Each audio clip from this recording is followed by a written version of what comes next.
discussants, Lucien van der Walt, who is the director of the new Aggett Labour Studies Unit at Rhodes University, and Jantjie, also a lecturer in sociology and social anthropology at the University of Stellenbosch. And what Lucien and Jantjie have in common are that they are both specialists in the study of labour.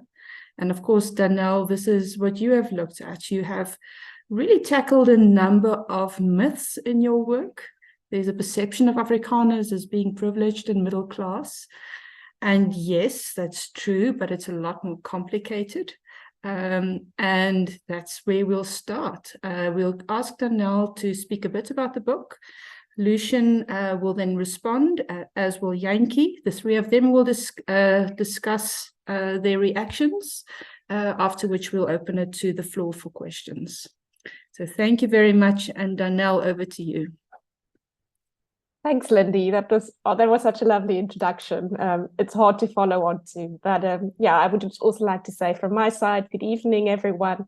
It's such an honor to see so many friends and colleagues online, and thank you all for your interest tonight in celebrating this book with us. I'd also really just like to thank Lindie, Lucien and Jantjie, who are meeting tonight for the first time, not quite in the flesh, but at least face to face in a way. Thank you for engaging so much with my work and being so enthusiastic about participating tonight. So I really look forward to our discussion. And last, I will just still say this before I get into the book, because I think it's the most important part. And I just want to give such a warm and heartfelt thanks to UKZN Press for taking this on. I realized that this book came out with CUP, and I started looking for a South African partner in the midst of COVID's impact on the local book market. And it was a difficult situation. It continues to be. And Pindi Dlamini, the director, who's unfortunately not here tonight, but also Sally, just immediately reacted with such enthusiasm and such kindness and commitment. It's just been such a pleasure working with them. So thank you so much. And also thank you so much to Rile Mbambo in the background, who's running this event and who's been involved in the marketing with me. Yeah, it's just been such a privilege working with you guys. So thank you so much. I'm so thrilled that finally this book is out. To the people who I really wrote it for in the first place. So thank you so much.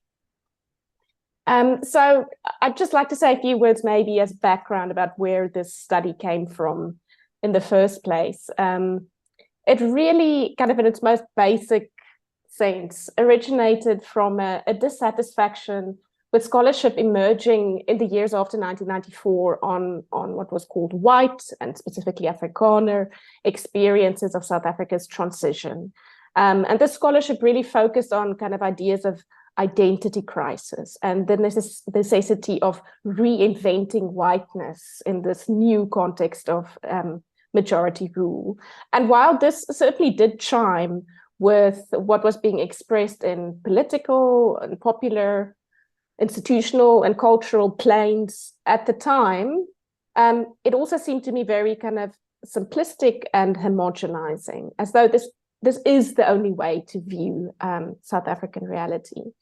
And this is kind of especially striking to me because at the time I was reading this wonderful rich literature that we have, the scholarship on early 20th South Africa, and on this political economy born of the mineral revolution, the formation of the racial state, and the role of different class interests in white society in all of this coming about. And it was clear from this kind of scholarship that there was such a more complex understanding of this entanglement of race and class in South Africa. And for me, two works really stand out as inspirational at this time.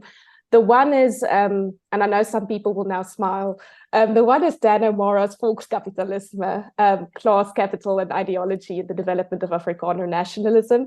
It's a book which by many standards would today seem quite dated in its kind of very neo-Marxist approach. But at the same time, for me, reading it was really a kind of aha moment to understand and to see an analysis of how economic interests and structural elements sit together with ideological development. So this was a real classic for me, and it remains so. The other book, which was certainly a big inspiration and continues to be, and I always go back to, is Jeremy Crickler's 2005 study of the 1922 Rand Revolt. So Crickler also took you could say, materialist approach with paying attention to the relationship between labor, capital, and the state in the early 20th century. But he combined that with attention to white working class agency and the social and cultural expression of these realities, and just wrote a study which is such a beautiful and eloquent and sensitive combination of looking at both structure and subjectivity. And I found that really inspiring.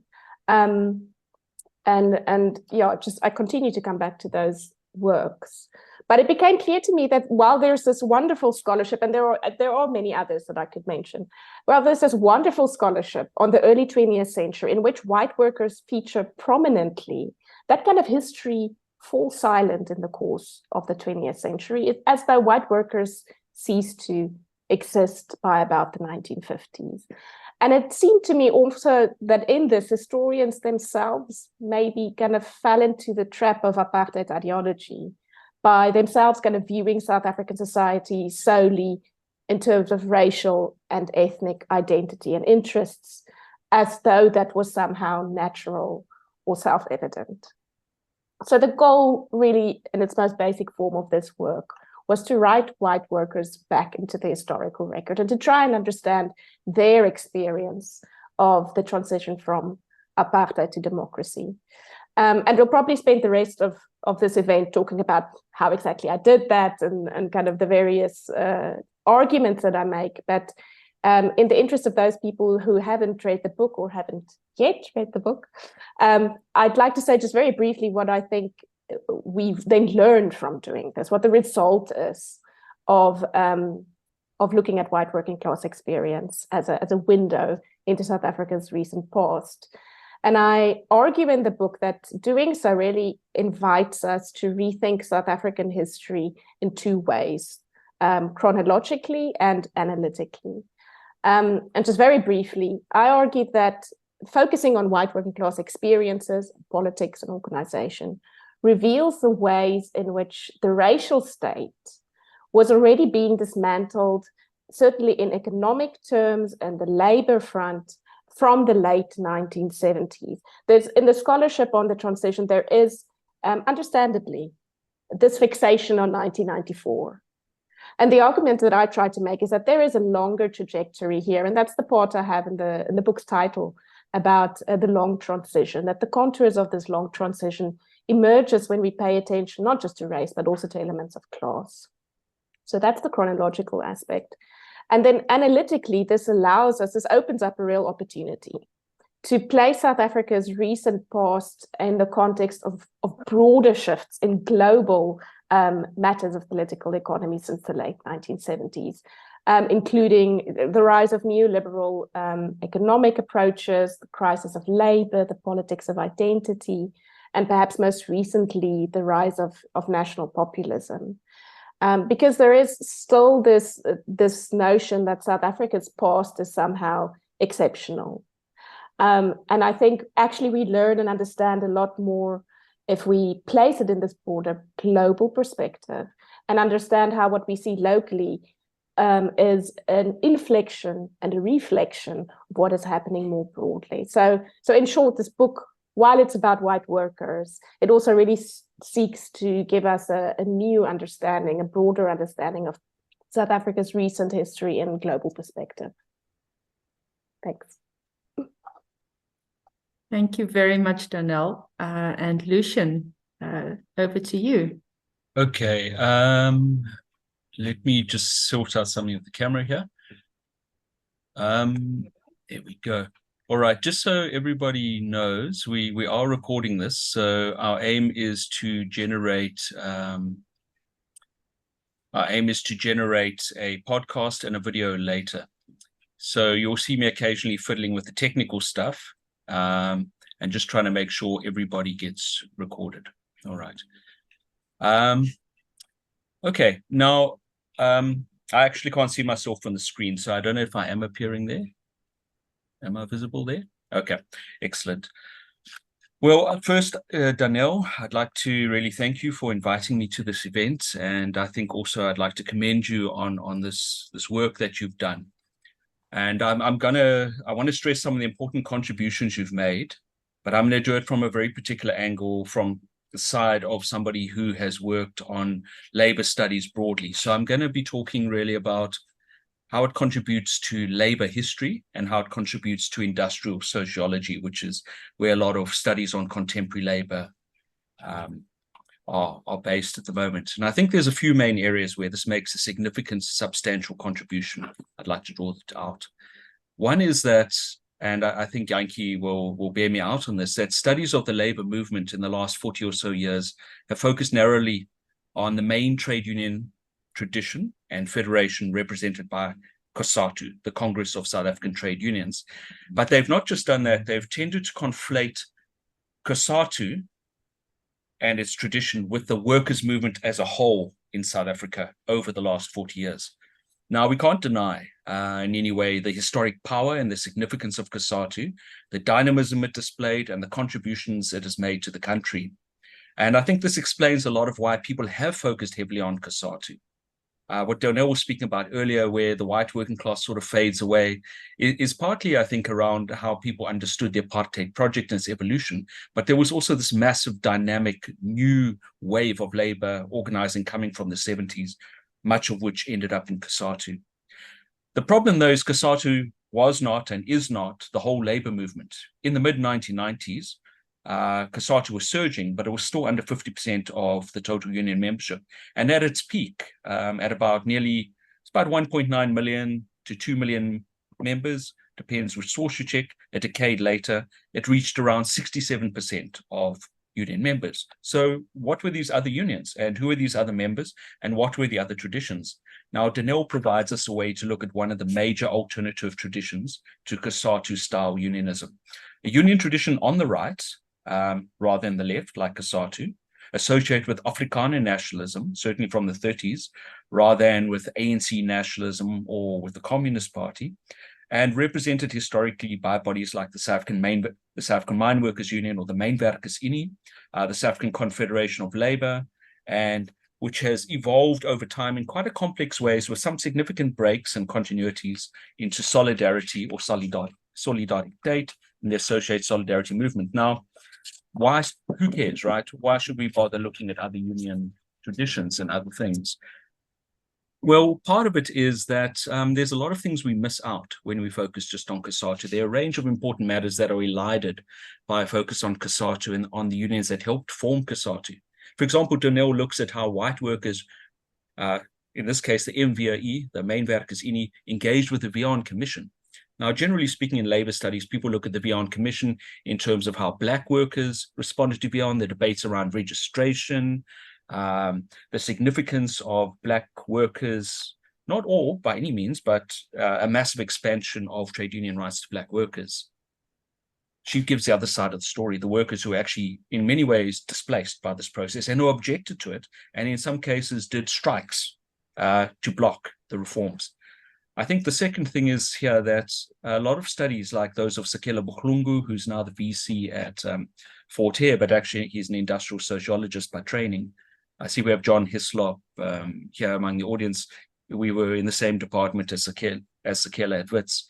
They've drawn attention to conflicts within COSATU between a growing, increasingly powerful full-time staff of the unions and the rank and file. Now, this is important, and it's actually become quite central in labor studies, but Danelle brings in something else, which is the conflict within unions like the Mijnwerkers Unie, the conflict between their traditional blue-collar base and leadership and the much more middle-class, usually university-educated leadership that came to the fore, especially as the union was reinvented as solidarity from the 1990s.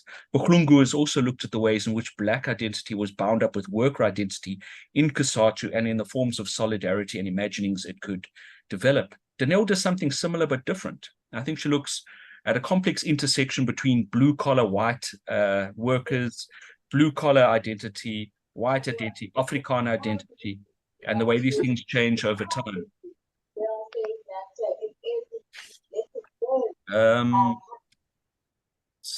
All right. And one of the fascinating examples she gives is the Rand Revolt. Now, in 1922, as people may know, there was an armed insurrection by white workers.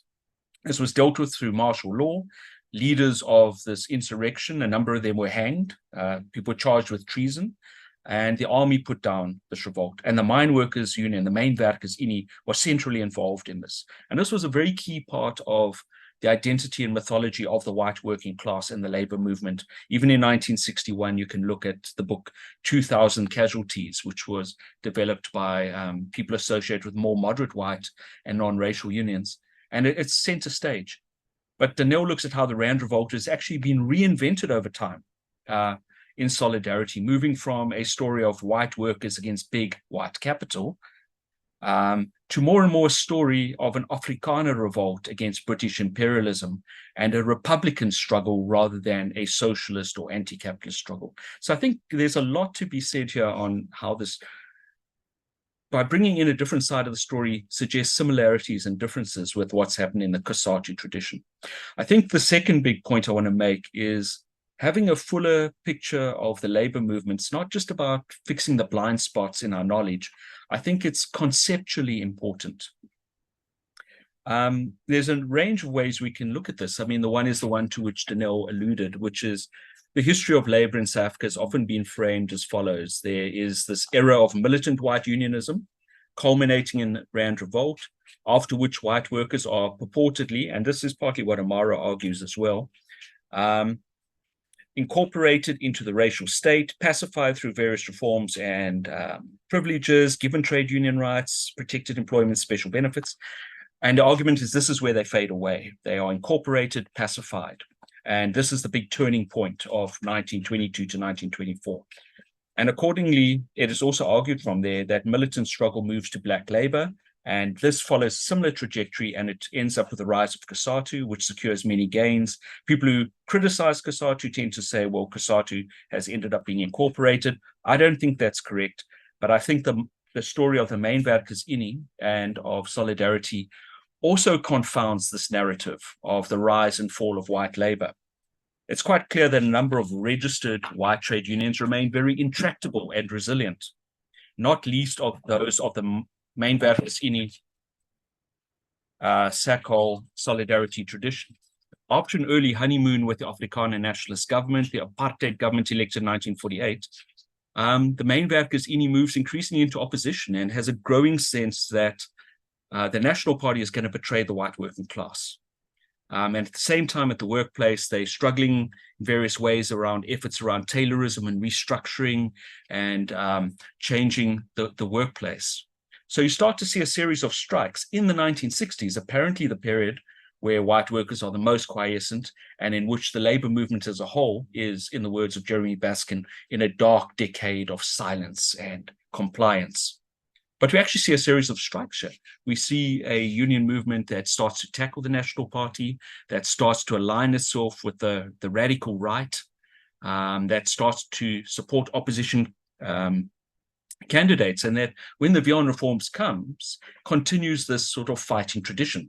Now, I'm not making a moral judgment on whether they're on the right or wrong side of all of these things, but this is not a union tradition that fits into the usual narrative of this pacified white working class bought off and neatly incorporated into the new system. Just as COSATU, despite the victories it won, is by no means incorporated, is by no means pacified, so too this white trade union and the tradition it represented were not.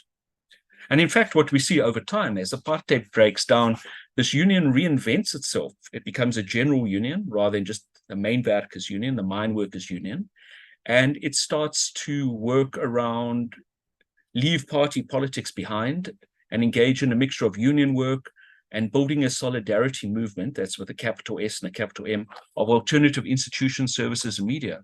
What Danelle quotes somebody as saying is a state within a state.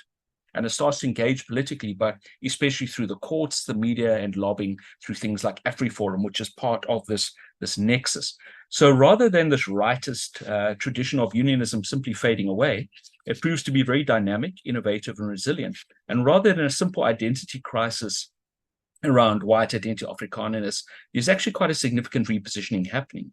what Max Dupree speaks of as the repositioning of solidarity and its milieu Afriforum as a booming voice in South African politics, far larger than the union's relatively small number, under 200,000 might suggest.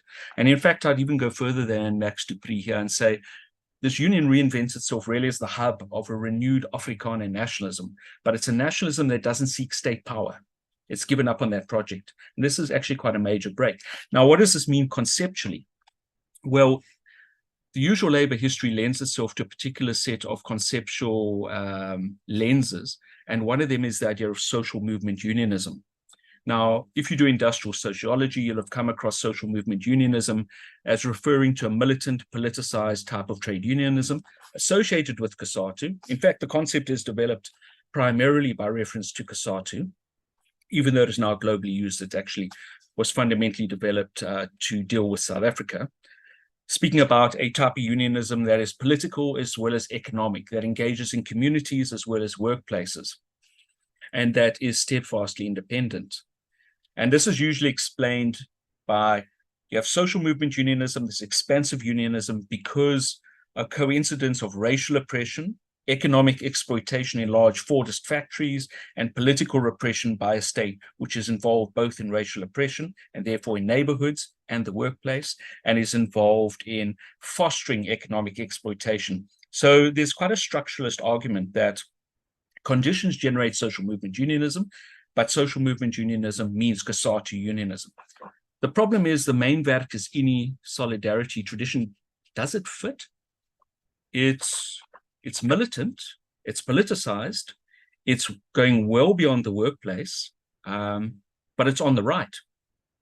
It wasn't a movement supporting the abolition of apartheid in the same way as COSATU. And my question here would be, what would the concept look like if we had taken things like solidarity or the main Werkers Unie centrally in industrial sociology? Two last points I'd like to make. The one is the relationship between labor and democracy. And I think Danelle has dealt with a lot of this. I think we often assume that there's an unproblematic relationship, that unions support democracy and they're basically on the left, and they're basically, if they're not on the left, they're at least liberal democratic. But we have to recognize labor is not a unitary actor, it's fragmented. There's no agreement in labor on what democracy means or should be. And unions are not necessarily on the left. And I think if we look at the main Werkers Unie, we see a very complex negotiation with democracy, first being involved with the Afrikaner nationalist movement that was centered on the National Party and elections and having access to the Minister of Manpower, then moving into opposition, then being displaced from that white racial state and its, I suppose we could say, its very narrow whites-only democracy. And we see this movement actually starting to try and enforce its will and get its voice out through direct actions like strikes, supporting radical right candidates and parties in elections, participating through its membership in coalitions with homeland parties, in Carter, the white right, armed militias, but eventually making peace with unitary South Africa and really trying to use the forums of liberal democracy, the courts, newspapers, lobbying, public opinion. So I think here that we see something quite different. On the one side, where we see COSATU moving from a very broad, and I know there are one or two COSATU comrades here, but from quite a broad popular movement that had locals based in townships, that had cooperatives, that had its own clinics, that had choirs, that had a huge alternative press and education apparatus, becoming more and more a union that's linked to a particular political party and very tied to the fate of that party. We have the opposite happening with Solidarity, main Werkers Unie, moving from a union aligned to a very particular party, breaking with that party, and then constituting a series of alternative institutions. The Solidarity movement, which people don't know, includes a university, a technikon, Marula Media, job placement agencies, loan schemes, control of the FRK, that gives control over a very significant cultural apparatus and so on. Now, my closing point is really about union renewal. And this is a buzzword in a lot of labor studies. It's really that given the retreat of labor around the globe in the face of neoliberalism, breakdown of the old class compromises, and a race to the bottom as low-wage countries become more competitive, and that puts a pressure on what's emerging as a global labor market. I think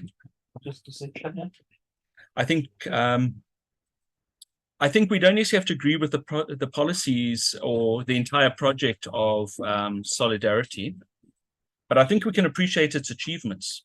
Like Malaika Mklatsi writing in the Sowetan, who said, well, I don't agree with this politics, but there's something to be learned from this project of creating a large cluster of interlinked organizations, including educational bodies, job placement schemes, neighborhood cleanups, loans, and so on, as a way of not only renewing and reinvigorating a union, but projecting its power in the larger society and winning a lot of supporters well beyond its membership.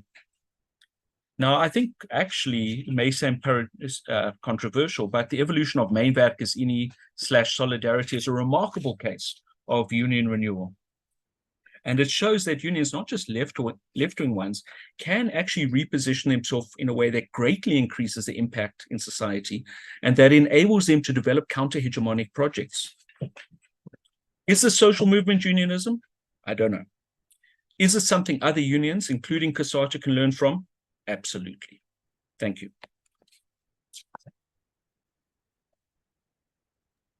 Thank you very much, Lucien. And Jantjie, can we hear from you, please? Oh, yeah, thank you so much. Good evening, colleagues. Can everyone hear me? Oh, yeah, thank you so much. Danelle, let me just echo Lucien's words. Congratulations on producing this very thoughtful, meticulous, highly detailed book, but also easy to read history of South African white Afrikaner working class. I need to start by maybe saying a few things that the colleagues have already said. The first one is what Danelle said at the beginning, that there is a tendency in South Africa to look at the white population as a monolithic kind of entity, rather homogeneous group. And I think with this book, we are being challenged to understand the diversity within the so-called white population in South Africa. And the second thing is what Lucien spoke about with regards to how research in South Africa, specifically around labor issues, have tended to focus more on the socialist, Marxist union tradition of COSATU to the expense of the other unions. And this is where I come in as a researcher. A few years ago, I was conducting research on the experiences of former white workers at ISCOR, now ArcelorMittal in Vanderbijl Park, and the experiences of Black workers on empowerment. And I had an opportunity to interview Solidarity workers. And this is where I also got my aha moment, speaking to Solidarity officials. And somehow I came across information which I was unable to interpret because I was also falling victim into understanding labor issues from the COSATU perspective, and I didn't know what to do with the material. And after doing some digging in terms of literature, then I bumped into Wessel, who is now a retired professor here at Stellenbosch. And I immediately phoned him and I said, look, I would like to speak to you, Prof. I'm struggling with my analysis here. And that was just a few months after he had published a book about the history of Mijnwerkers Union, what we now call Solidarity. And I must tell you that that opened up my eyes in terms of understanding the kinds of responses that unions have undertaken in terms of how to deal with the effect of neoliberalism. I think the dominant narrative back then was the revitalization of unions, which was more about how unions are seeking ways of organizing the unorganized. There was lack of innovation in terms of what unions can do in the South African context. And I found Mijnwerkers Union as a very important case study to sort of look at the alternative from COSATU. And then, of course, what Wessel said in his book, which is what Danelle is saying, and I would encourage people to read. is that Lucien has spoken about the social movement unionism. And in my analysis and how I read solidarity as a movement, I'm using a different concept. And this concept is what I call the social capital unionism.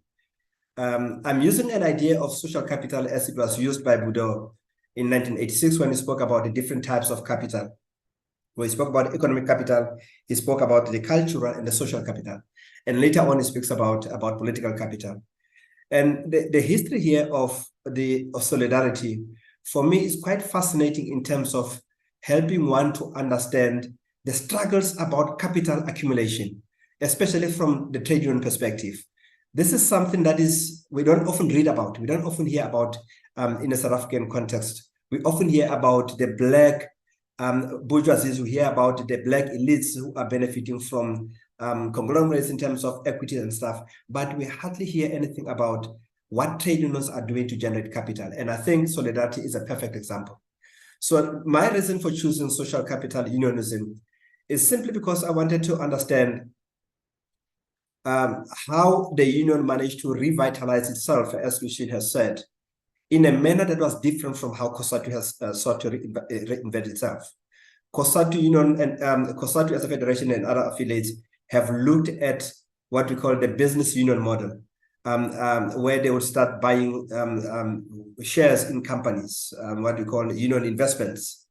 But here, when you look at solidarity, you are seeing a totally different picture altogether. So the book takes us back to, in fact, it's divided into two parts. The first part, it talks about the formation of the racial state, as Danelle said, and how at the end in the 1970s, the racial state somehow, the National Party, sacrificed this white working class in South Africa, something that we often don't really talk about much. Just recently, when I was preparing for a conference at University of Zululand, I was struggling with the question of why do we have such a white poverty, and what does it mean today? Because we know what happened in the early 1920s when we had white poverty, but where does this white poverty really come from?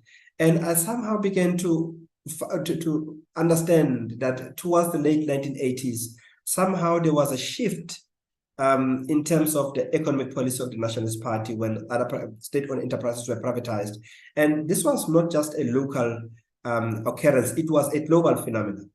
Danelle takes us, into the Keynesian type of politics, what happened at the end of the Second World War, when the rest of the world sort of bought into this idea of Keynesianism, the state getting involved in the economy through state-owned enterprises, using policies to sort of provide minimum wages and stuff, and labor became very strong and powerful.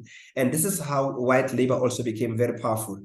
But then South Africa is a unique case. With all its problems about apartheid and the pushback from the labor perspective, we can clearly see how that opened up South Africa to sort of international scrutiny, and eventually this is what led to the Vihad Commission being formed. And now we can clearly see how the struggle between the Nationalist Party and the white working class sort of ensued, and bringing about another form of the broedertwist that Dan O'Meara speaks about in his book. Now, the broedertwist now takes on a different dimension altogether, because now we can see the blue-collar working class now fighting with the state just to maintain the job preservation policies, because this is clearly how they manage to sort of hang on to the economy. And the state is now under pressure to sort of reform the economy because of the pressure coming from not just local business, but the global business. So now eventually they were sacrificed. Now, in the second part of the book, now this is where the idea of the social capital unionism comes in, where I also conceptually try to understand what solidarity did from that particular perspective. Now, you see leaders of solidarity, and Wessel talks about how the leaders of solidarity somehow managed to tap into the two traditions in order to be able to successfully accumulate capital. The first tradition was the Helmeka tradition of 1916, when the rebels who rebelled against the state, getting involved in the First World War, were incarcerated. Some of them were killed.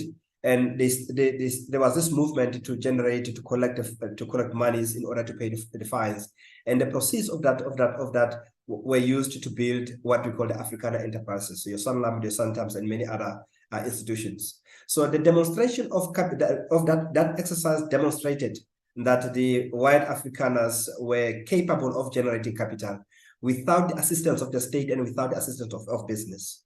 And the second tradition is the Congress.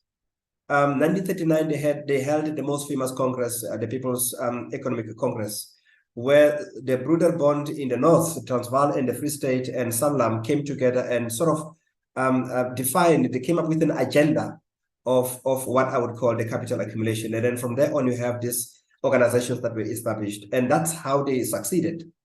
Now, what Lucien and Danelle have now spoken about now is solidarity, now realizing that the state was no longer on their side, and they could not rely anymore on the state to support them. So they began to plan ahead, which is something I found very interesting, because many people, including Wede Mantashe, I read his master's in 2008, he just simply dismissed solidarity as a service union without looking into the kind of the thinking that went into some of the services that solidarity is now providing to its members. And the idea here is solidarity somehow through the efforts of its leaders was quite certain that they can no longer rely on politics, on the state, to look after the white working class. And they could also not rely on business. And they began to develop what our former colleague, Professor Khilomia, referred to as ethnic entrepreneurship. So this is the model now that comes between politics and business, when now the idea of self-help, I mean, Stellenbosch colleagues will forgive me now, with my simple Afrikaans, the self-doen. Now we must, in a South African lingua franca, they will call it Vukuzenzele. So they started their Vukuzenzele movement. And they looked at international practices. They looked into Israel, and they found the Histadrut model that Wessel writes about. And Danelle also explained this eloquently when she talks about the organizational structures that were developed. And then, of course, that had to be accompanied by the reinvention of the organization itself, just shedding off some of the apartheid remnants that they carried through up until the post-apartheid. And one of them was the Constitution compelled them to remove race as an instrument to mobilize, to recruit members. So they got rid of race, but they also went beyond that. They sort of abdicated this idea, dropped this idea of the Afrikaner worker, and looked at the general Afrikaner sort of as a group. And they were very careful, they were very clever in terms of using cultural capital and political capital under post-apartheid South Africa, one, to mobilize Afrikaners in terms of their collective experiences of the post-apartheid government. The issues of corruption, the issues of affirmative action, the issues of lack of support by the state to the white Afrikaners was a general thing. And the leaders were able to exploit that. And they were able to get support. And they somehow managed to use what I would call propaganda. But in fact, it's a cultural capital, using the media instruments to sort of rebuild this idea of the helpmaker, that we cannot rely on the state will never do anything for us. And we cannot also rely on business, because look at the kinds of precarity that's being created by business in terms of now companies are closing down, workers have been retrenched. Danelle used an example of ISCOR, where a number of workers were retrenched, and white Afrikaner working class, senior, the older males were targeted when there was a retrenchment at ISCOR. Now, this is how they're using this idea of cultural capital, and they began to establish these organizational structures in order to close the gap that was left by the state, not just the current state, but the previous state, in terms of giving services to this group. Now, that begs a number of questions. I mean, Lucien spoke about the state within the state. One question, obviously, is the idea of the solidarity that we're now talking about. How far does it extend? What is it based on? Is it a solidarity in terms of gender? Because gender voice and women's voices are not visible enough, are not loud enough in the book, Danelle. What are the experiences of women? Why are women not really sort of coming through in this project, so that we can clearly see that their struggles, their experiences of apartheid, and also what the colleague at from University of Pretoria, Christy van der Westhuizen, just talks about sitting pretty. So what are the experiences of white women in this project? This is something that I think needs to be interrogated. How far does this solidarity go? And secondly, the idea of the state within the state. What form does the state take? And how does it function? Daniel, you talk about the idea that it does not include this election, the principles of elections and the territory, but can there be a state without those principles, and what sort of form will it take? This is an idea that I'm struggling with to understand. And I mentioned the traditions, and I mentioned the helpmaker tradition as one example that Solidarity has used. And Lucien has sort of spoken about the number of institutions that have been created by Solidarity. And for me, I feel, Daniel, the biggest contribution that we're making here is to make the experiences and the voices of the white Afrikaner working class more visible. Now we begin to appreciate what the white working class went through when the reforms were introduced in the early 1980s.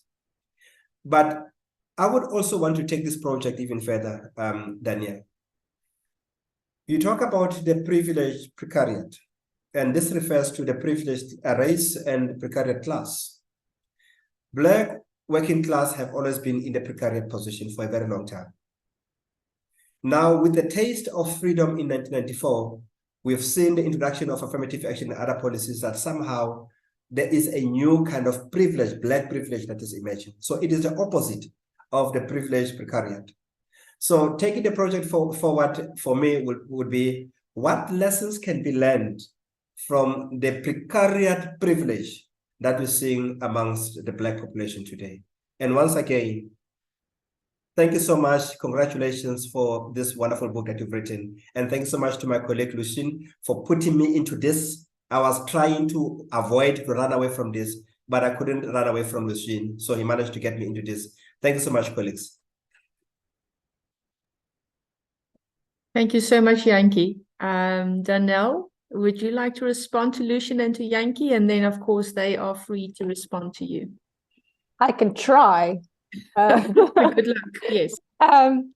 It's really wonderful listening to the kind of questions that one's own work raises for other people, and to hear you say things like the way to take this forward is, and that by definition will mean that I don't have the answers to your questions, but I can certainly think with you about them, and I did kind of anticipate at least some discussion of what might be the lessons learned, if at all.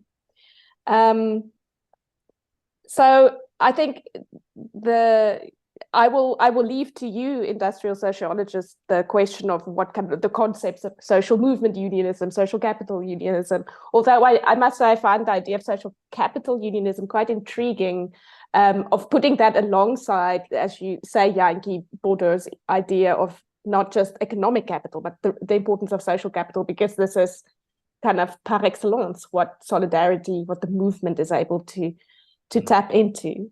I want to take the various comments you've made and try to, as it were, throw it back to you to ask, what do you think of this? So if we would say that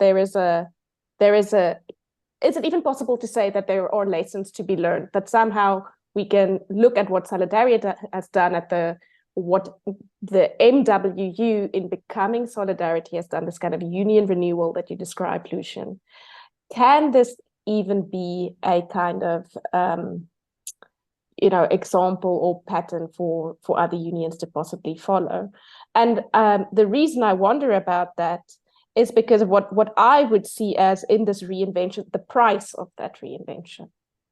And the price of that reinvention, one could articulate it differently, but the price of that reinvention was leaving behind class and moving to an articulation of a project in terms of ethnic and racial identity. And in that way, as you've so beautifully outlined, Jantjie, with the early 20th century, the economic movement and Help and all of that, solidarity absolutely not only draws inspiration from that, but actively kind of latches on to the symbolism of that time. It's not, and your Afrikaans is perfect, by the way. It's no coincidence that it's self-help and self-doom, right? These are all very strategically chosen concepts, and so this union has certainly, as you've outlined, been able to renew itself, to reposition itself, to expand into various areas and sectors, to do so very successfully, to mobilize social, but also, we must say, financial capital. But it has done so on the basis of a project which leaves class behind, or which at least works very hard to obscure class. And even the union itself, and I think here it's an important distinction to make, is that there is a significant difference between Solidarity, the trade union, and the Solidarity movement. Whereas Solidarity, the trade union, is certainly the original organization, as it were. Today, it is just one cog among many within a much broader, growing movement, which I would say, as a researcher, is sometimes hard to keep up with because of all of the things they do. And Lucien's outlined some of the various institutions that I've had. And again, I would add to those, one important arm of this movement is financial services and capital mobilization and properties. But all of this, at least in my view, works because of the framing, away from class into an ethnic and a racial, sometimes a minority project. And so my question is to throw back to you, if that is the price of union renewal, is it the price that unions would be willing to pay? Is it even possible? And Jantjie, you intimated how Solidarity's renewal happened at a very specific historical juncture, with a transition to majority rule and kind of the fallout, if you will, from that for whites, loss of power and then discontent with the state and corruption and dealing with all of these things. So in a way, it was a very conducive context in which to mobilize around this kind of discourse. So that is my kind of main response, is if we look for patterns or examples of renewal, should we look here if this is the price? Maybe we're on the way to the next book, because you've outlined so many other directions that we also need to go. But I'd like to throw that back to you as two scholars who know much more than I do about kind of the broader labor landscape.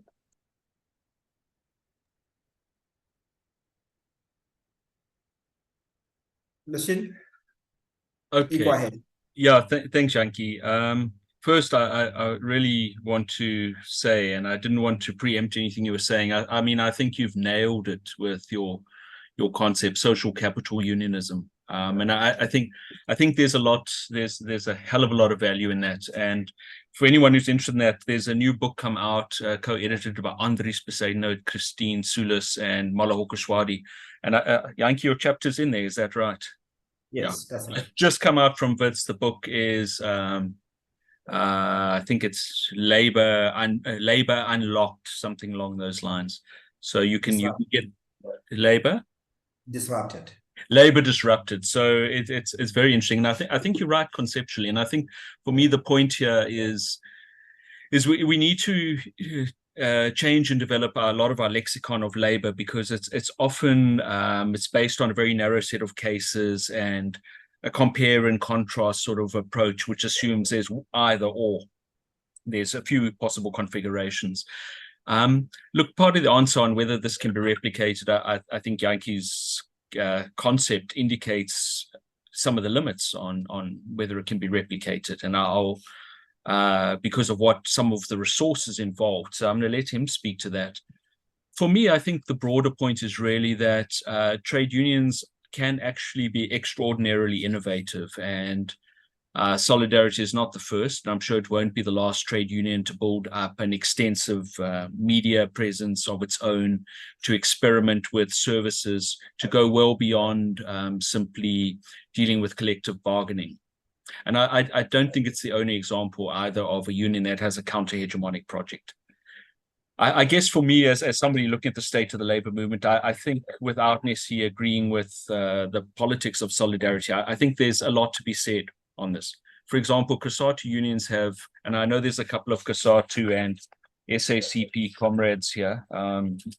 I can, Alfred, Mafaleka, Bongania, Nisi, Mawonga Madolo, Kosanati Taledi, Mzoli was here a bit earlier from COSATU Eastern Cape, Mzoli Kola. And it'll be very interesting to hear what those comrades say. But I mean, in terms of pure finances, COSATU has actually got the money to do the stuff. And in the past, COSATU and the units that went into it did similar things. The General Factory Workers Benefit Fund, which was the foundation on which many of the unions coming out of Durban were built. It was built around a pension scheme and factory benefits. And even after the unions emerged, it did things like bulk buying of medicines for working class families. The Food and Canning Workers Union, which is now part of FAWU, ran the Ray Alexander Clinic on the Cape Flats. So I think the specific things that might have made it possible for the solidarity to do the specific things it does, and the specific contours of what it has done is one thing. But I think it does force us to think a bit more out of the box on what unions can and should do. And very often in the COSATU model, and I work with COSATU people as well as SOFTU people, and SOFTU is very much, I think, coming in many ways out of the broader COSATU tradition. People are grappling with the question of union renewal, but I think it's still quite a heavy focus on political education and servicing members better. And I think there's a lot to be said about these. As a concrete example, and this will be the final thing I say, unions own significant amount of shares in mass media. ETV, Power FM are some of the examples. Those are existing assets that unions could leverage in more creative ways. So I think I don't want to be prescriptive. I'd rather be suggestive here. There's a number of interesting experiences, not just of solidarity, but unions around the world, which are worth looking into. All workers, regardless of where they are facing massive challenges. Union movements are remarkably resilient, but I think they're often not as innovative as they could be. But I think the potential's there. And I think this documents a case. Whatever we may think about the politics of something really remarkable. I think Danelle said the union was down to 10, 20,000 people at one stage. It was pretty much almost dead. Look at it now. Solidarity movements, maybe 400,000 people. As you said, Danelle, you can't even keep up with who all is in there. Okay, so I'm going to zip it there and hand over to my colleague. Okay, thank you, Lucien.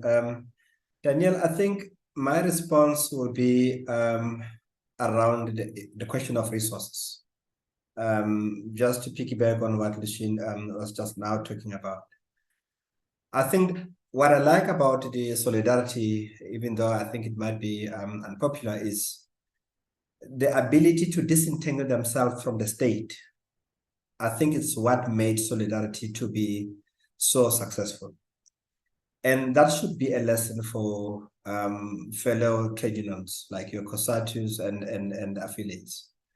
The problem with the COSATU is they are so deeply embedded into the state, and somehow they are not only just complicit, but also this somehow has stunted this innovation that solidarity sort of introduced. When you look at the article that Sakela Buhlungu and Eddie Webster wrote in 2004, which is titled Between Marginalization and Revitalization, the idea of social movement unionism comes in there, and they speak highly about how trade unions, through their connection with the community, combining community struggles with workplace struggles, they were able to sort of bring about new policies and institutions that were considered to be the gains. Because after 1994, we could clearly see institutions like your NETLEC, even legislations like the Labor Relations Act, Employment Equity, they were all inspired by the activities of trade unions. But the economy became a problem when GEA was introduced in 1996, which then opened the economy to global competition, and many local companies that could not compete with transnational corporations, they found themselves, some of them were sort of closed down, many of them retrenched, the workers, there was a change in terms of ownership.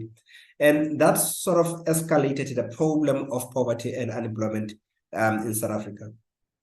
Now, solidarity is giving us a lesson here that in order to deal with a problem of that nature, you need to distance yourself from the state, because the state has demonstrated that it is incapable of solving some of these problems.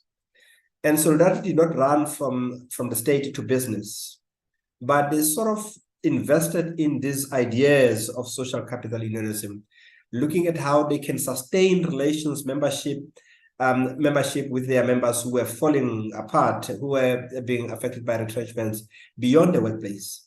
So they came up with new innovative ways in terms of how to use union resources to sort of maintain those connections, those networks. And I think that is how they managed to break it. So that is a lesson, I think, for COSATU. And as Lucien said, many of COSATU affiliates are sitting on big monies, big assets. The only thing that lacks is the innovation in terms of how to use those resources to further empower and create jobs and sort of stimulate skills development. COSATU is incapable of doing that because it is also complicit to this project of corruption that we're seeing in the state, because there are COSATU officials who were deployed to work in the ANC, in parliament, in government positions. I just remember when I went to Johannesburg, I presented at Wits. This was just a year before I got my PhD. There was a COSATU education officer, national officer, who was present at the meeting, and the meeting was facilitated by Eddie Webster. And when he responded to my presentation, he said, you know, Jantjie, the only problem we have now in COSATU is, it is one thing when you are far away from COSATU to talk about communism, to talk about socialism. But once you get closer to the position of resource, then the ideology falls off.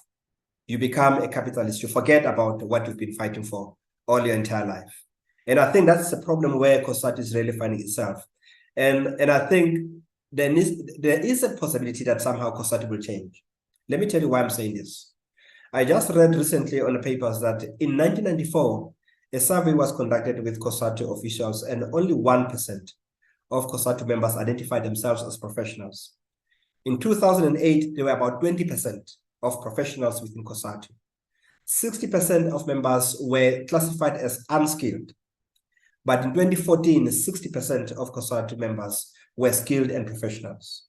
That tells you that there is a potential within COSATU, but it is just a matter of understanding how to use social, cultural, and political capital to generate economic capital. And I think disentanglement is the only solution for COSATU. I don't know if that helps, because I think solidarity has given us a very important lesson to this. Thank you, Danelle. Thank you, Jantjie. Thank you, Lucien and Danelle. We're going to open up to general questions, but before, I will admit I have contemplated, and I'm going to jump right in and abuse my position to lead with one or two questions that came out of the discussion. Jantjie, I've just in response, I found it so fascinating, this moving away from the state, because there's something to be seen in the South African political landscape at the moment. It's become a chorus. Solidarity is they've been saying this for 10, 15 years, and now you see so-called, or well, you see progressives even saying we cannot rely on the state, we must do it for ourselves. You've seen solidarity cleaning up neighborhoods. Now you have these groups using it as a reconciliation project to fix the potholes together. So it's very much following an example that solidarity has been set, or has been setting, and now they're trying to differentiate while doing the same. So it's quite interesting how that has entered the discourse. But Danelle, just in terms of the you spoke of ethnic entrepreneurship. I've also come across the idea of cultural entrepreneurship, and somehow, in a sense, I see a cycle, or I see a pattern. If you go back a little bit more to, when the Mine Workers Union was taken over by the nationalists, at the time, it was very much a project also to bring white workers back into the nationalist fold. Because, you had the whole Uplift the Poor White project of the 1930s and 1940s. You had the capture of the trade unions and this fear that white workers will be captured by socialism and communism. And then you have an embrace of a class position until you get to, your 1970s, and your elite sacrifices the working class. And then you see the working class functioning as a class again. You see solidarity coming to the fore. And then again, moving away from the idea of class towards ethnicity. So it seems this seems to me like a pattern repeating itself. I mean, I know as historians, we hate that history repeats itself, a cliche. But yet, there are links, I would imagine. And then, of course, tapping into identity and the extent to which solidarity is tapping into neo-nationalist white populism the world over, which was done in the 1930s and in the 1940s and is being done again. So I think that is also part of your global contextualization. But okay, I've abused it, and now I see hands everywhere. So our first hand that I saw is Mawonga. Could you please, you can unmute yourself and then add your question to the mix. Good evening, colleagues. Hello, hi. Okay. No, I just want to also appreciate, I have not actually read the book. I think I will take some time now to check it out and engage on the book. But I think judging by the introduction of the book, I think it has a contribution that it seeks to make, I think, and that is quite important, because if you're talking about white working class in South Africa, you will then link it in form of a trade union movement. Those were the first group that interfaced with trade unions. So I think it's quite key that we look at that. I also share the view by Prof that generally the history has been around COSATU studies around labor, and that has deprived us of some of the information and tradition that arises out of other unions. I think this also is important. This is also important because this group of working class has been through various phases, in my view. For instance, they were in a period there where they were having their state as an instrument that was advancing their interest, and they were at the particular time had been in a period without a state, which has been described by Mr. Xaba as they have disassociated themselves with the state. In my view, that is not a choice that they've taken to disassociate themselves with the state. They have seen that the development of a democratic dispensation has taken away a state from them. And then they ought to then develop a way of renewing themselves and live without the state. And in fact, they've defined the state of a democracy as a state that is not advancing their interest. So I think this then goes to a question about working class and the state. So sometimes there is this issue of the association with the state that arises out of trade union. But you will see that this is linked to the point raised by Prof as well, that we always assume that trade unions are on the left. There's sometimes not much left about concepts about trade union. It's about benefit So when they look at the state, they actually look at what the state would provide to them.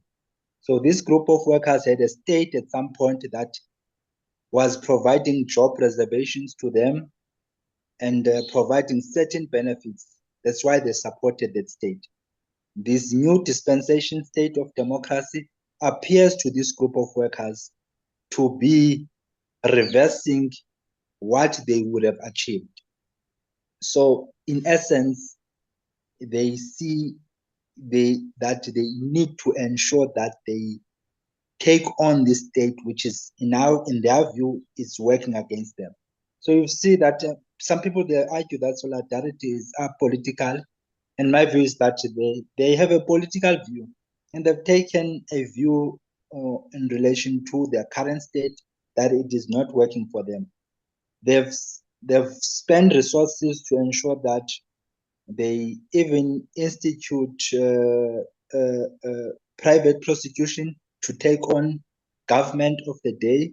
That is a political view that you take as an organization. There's nothing, regardless of whether you think it's wrong or right, I mean, depending on which side of the fence you're sitting. But in my view, it's a political posture that the trade union has taken. So I think a lesson that we could take from that is that these unions have been resilient. I think part of what they've managed to achieve was to survive with the state. They've lost the state, they've survived, they've regrouped, they've grown their membership.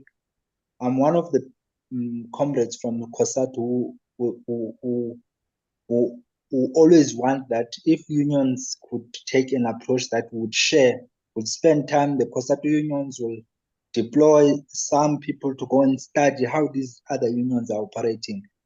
So I'm a person that really think that there's something to learn in how these unions are operating. There's no one size fits all in trade unionism. I think some of the comrades would get to a situation where they use in one approach in trade unionism. My view is that there are certain aspects which you can take from this type of trade union, and then you match it with what we call a social movement, in our view, that you need to link certain things that they are doing, which are quite progressive. I think the social element, I mean, are quite progressive. On the resources that the union are having, I mean, this one is quite controversial. Thank you. Sorry, I think if it's okay, this is fascinating, but we'll have to move on to the next question for time. Okay, Thank you for your contribution. Our next person who had his hand up is Duncan Money.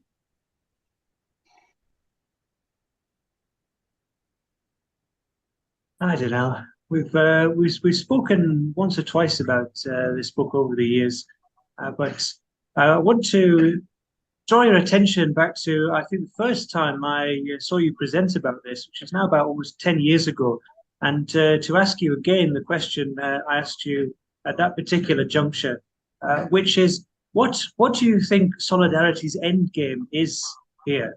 There's this kind of plethora of institutions they're building very effectively, as you describe, but having done this, where do they go from here? And the second thing I wanted to ask is that historians writing about workers and workers' movements, and I'm also guilty of this, often write about miners and mine workers as kind of stand-ins for the broader movement.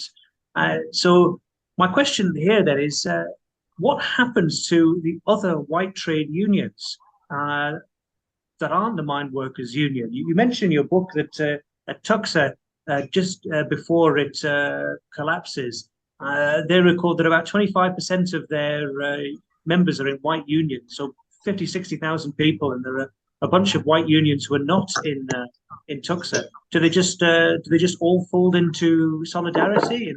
And in the 90s, where does everybody else go? Okay, we have two more questions. Thank you, Duncan. Jakob Bushema.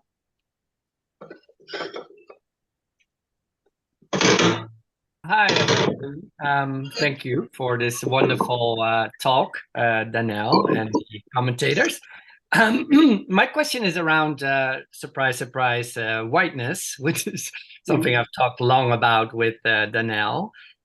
You mentioned that you started this project as a critique on sort of a one type of whiteness kind of study, whiteness centered around identity. I think during the presentation, I at least learned a lot about unions and labor and the state. I also learned that we could learn something from solidarity, which I thought almost a little bit too positive. I think we can learn, but I think solidarity is also very much a warning. And partly because I think solidarity, we talked a lot about what solidarity is doing, but solidarity also is operating in an institutional context where a lot of other organizations have permanently collapsed, right? So it also filled, I think, a very large vacuum in a way. And that's also something to maybe talk about. But my question is really focused on this question of race and how that gets resolved here in the discussion, and of course also in your book. So if, as you mentioned, solidarity is moving away from class, right? Where is it moving towards? We mentioned ethnicity, but is it really ethnicity, right? Or is it actually whiteness? And this then is really my question. I think I'm very dissatisfied by thinking that what solidarity is doing is a form of nationalism, which still seems to be the common opinion. I heard it here. I hear it in comments on my own book. So my question is to you is really how would you label their racial politics? Do you agree with the idea of nationalism, or do you have something else to offer? Okay, our final question, and then Danelle can respond to this round. Alfred Mafuleka, please. Yeah, thank you, Chair, and thank you to the speakers. I'm grappling with a lot of academic terminology here, which may not necessarily be a common denominator with the trade unionist. The description from Comrade Xaba, that of social capitalism, social capital unionism, social movement unionism, which I think also Eddie Webster and others are very fond of. I must also make this admission. I haven't read the book, but I would like to actually, as I've been getting snippets of what Solidarity has done differently from the COSATU model, ability to untangle themselves from the state. My question, is it really by choice, or it's just necessity? Because now the state is not necessarily anti-white. The state is saying it's based on equality. So they hate being equated to other races. So the question now being asked to say if they are moving away from class, and we must remember that solidarities, if you look at the bargaining units, their members, and I'm standing to correction here, engineers, higher grade members. So they don't represent the unskilled labor as most of our unions in COSATU do. Now, they're described as a precariat. What to say is it a privileged precariat. How are they different from the other race-based organizations that I mean, when they fight corruption, for instance, and do those private prosecutions, they only focus on on the Black and African in particular. Steinhoff guy has done a lot of harm, but is left scot-free by solidarity. No private prosecution. Why? Because he's white. Thank you. Thank you. Okay, Danelle, are you ready? I can try, as ready as I will be. Thank you, everyone, so much for those questions, and I'll try to kind of weave them together in the interest of time and answer some of them, and maybe starting with Alfred's comments now, just at the end. And I think, Alfred, you address many things directly, which we've maybe not addressed so far, or in the comments that we've had with, never mind what you think of their politics, but there is something to learn. I mean, you address these head on, is that there is a kind of exclusionary politics at work here, which falls mostly, I would say, and this maybe also starts to go towards Jacob's question, in terms of ethnicity and race, depending on where one is looking and what solidarity is moving. And I love that you bring the example of the bargaining table, because that's one forum in which they're active. But of course, there are many others. The National Prosecuting Agency is another one. AfriForum might be another one. On university campuses might be another one. But depending on in which forum they are active, how they present their politics might shift slightly. Will it be about skill? Or will it be about ethnicity? Will it be about minorities? Or will it be about whites? But I think there is a common denominator, and that is a sense of exclusivity, and that's where of exclusivity and of not of somehow being, what's the right word?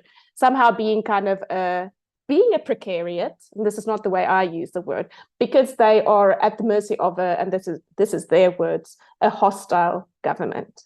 And so this goes to both Mavongo and Alfred's comments about disassociation from the state. And I think also what Jantjie said, that the importance of the disassociation from the state, I agree that was certainly a turning point, but it was by necessity, I would say, at a specific historical juncture.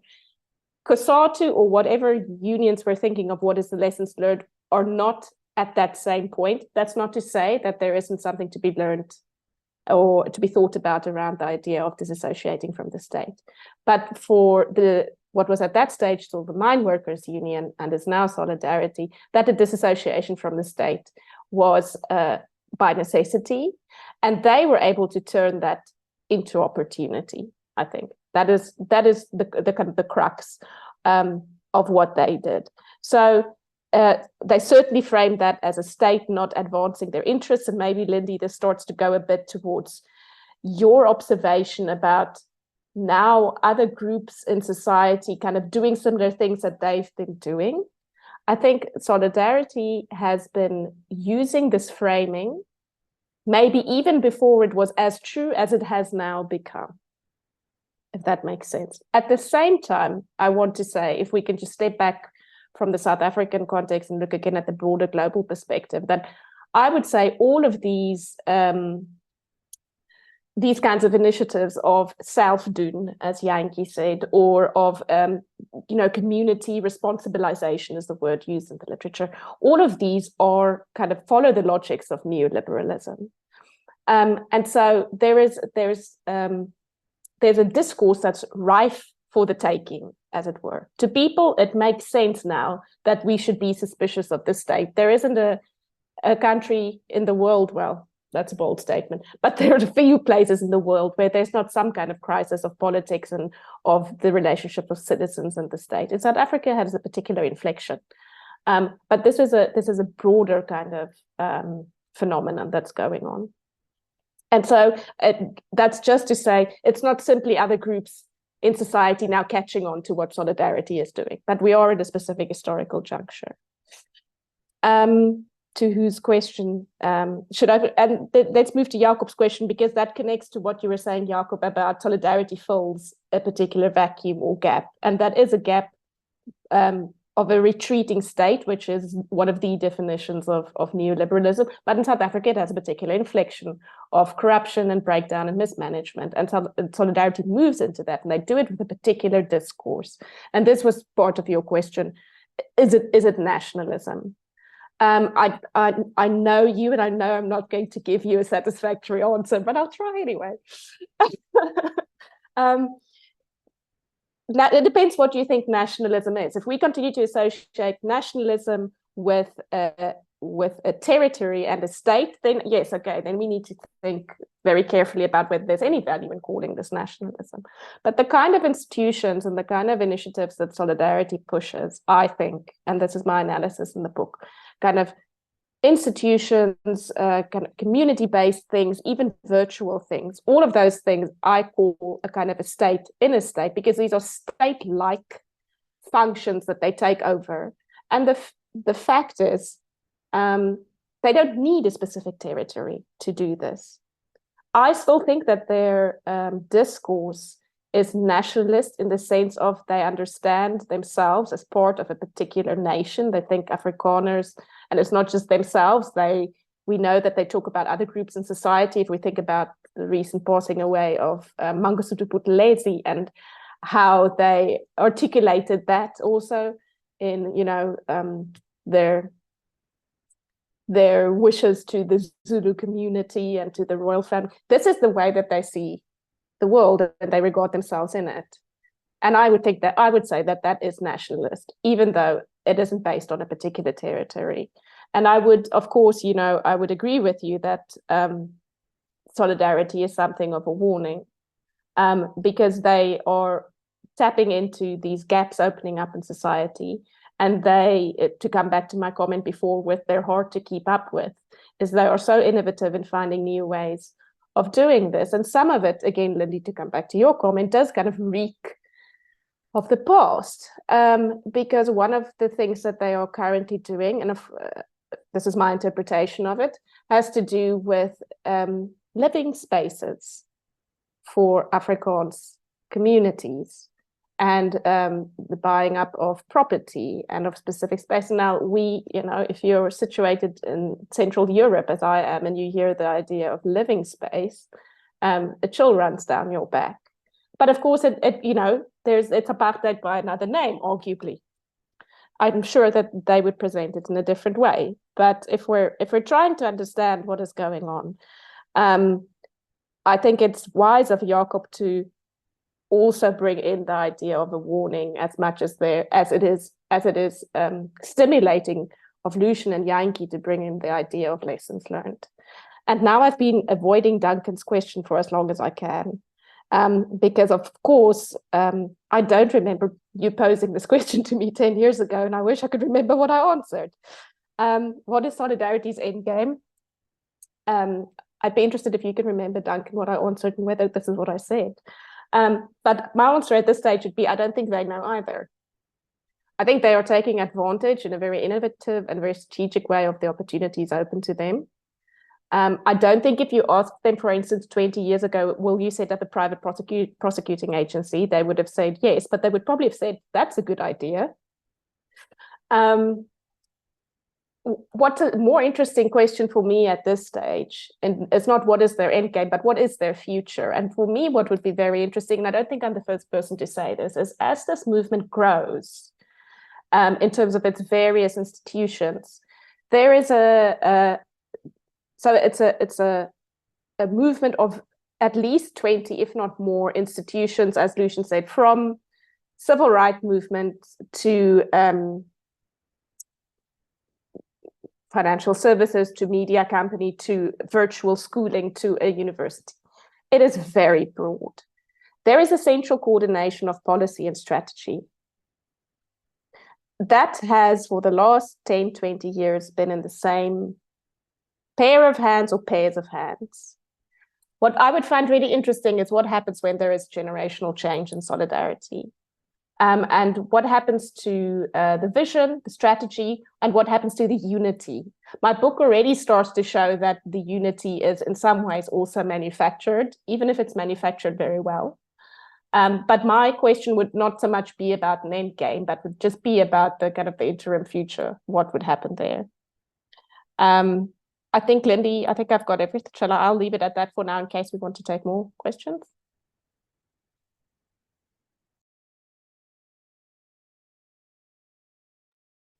Unfortunately, this is a kind of subject that we can carry on for another hour, but we've more or less run out of time.